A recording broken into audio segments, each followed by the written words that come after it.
I guess it was really only a matter of time before Seiko did a white dial. It's kind of like a pearl white or almost silvery color, but yeah, we'll take it. I mean, don't get me wrong, Seiko, if you're watching this, give me like a polar white, like an actual straight up stark matte white dial, and I'm in. But this one's good. We're good with this one right now. So big thanks to Jake and the crew at Trifecta Watches. Link in the description. This is on loan. This is the Seiko SSK033. Retail price $475. Check the link in the description. You know the gig.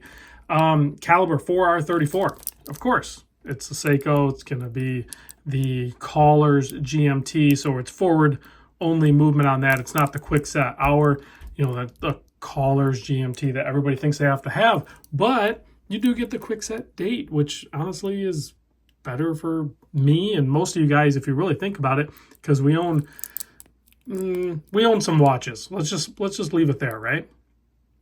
And the other thing that's pretty cool about the 4R35, and this is confirmed, is there's no like danger zone necessarily. So you can adjust the date or the GMT hand at any time, doesn't matter. It doesn't really make sense to do that necessarily. You kind of want to do that in the AM, otherwise you're like mid-change on the date. Doesn't make any sense to do that, but let's cover the size real quick, and then we'll do some close-ups, wrist shot, lume shot, all that stuff. So case width, I measure 42.6 millimeter. The lug-to-lug is a 45.8.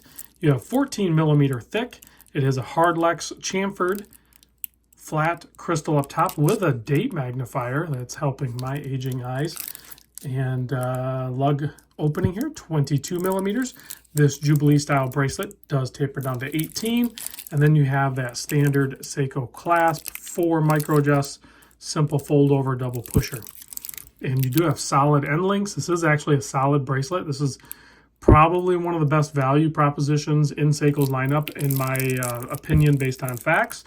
Just because it's such a great, iconic looking wearing watch, and it's built properly. No, it doesn't have the sapphire crystal that people are going to probably say that it should have because so-and-so micro brand has it.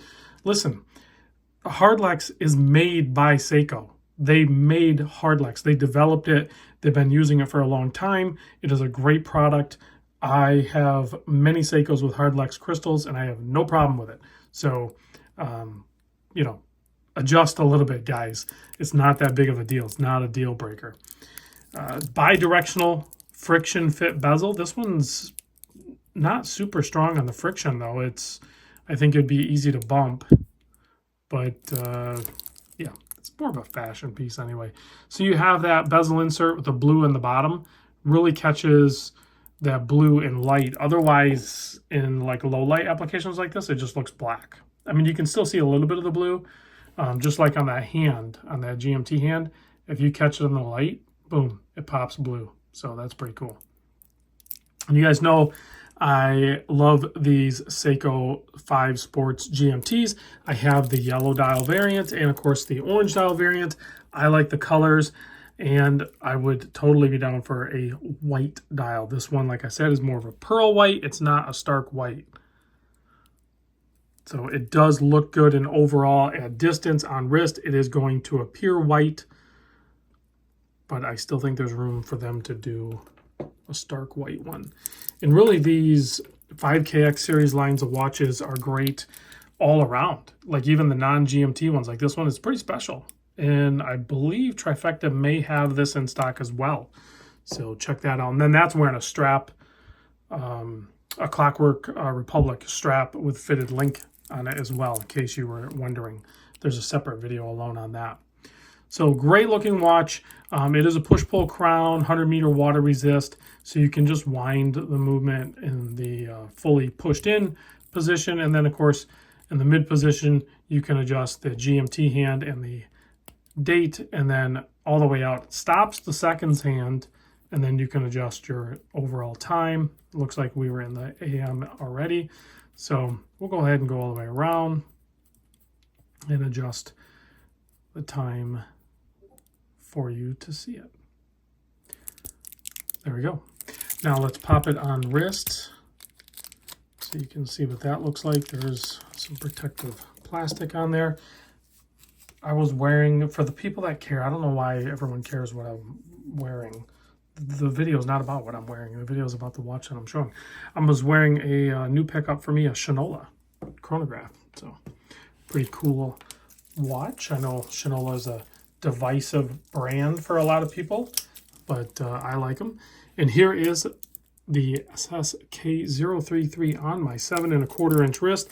You can see why I love these things. They just look great. They're so comfortable to wear. They're pretty approachable price-wise. They, like I said, $475, but you're going to pay less than that. You get a display case back, which, whether you're new into the hobby or experienced into the hobby, it's just kind of fun to see the movements. Even this one's like base, you know, it's not decorated or fancy or anything like that, but it's just kind of cool to see the automatic movement. Now let's give it a quick blast with the UV flashlight. We'll go ahead and lume some of those in the back too. Turn off the studio lights and enjoy the superior Seiko Lume. There you go. There's never really a disappointment with the Seiko Lume. Thanks for watching. And big thanks to Jake at Trifecta for sharing this watch so I can check it out and then you guys can check it out as well. You can see there, very good looking quality control Seiko. Made in Japan too. You can see that down on the dial there. See you on the next vid.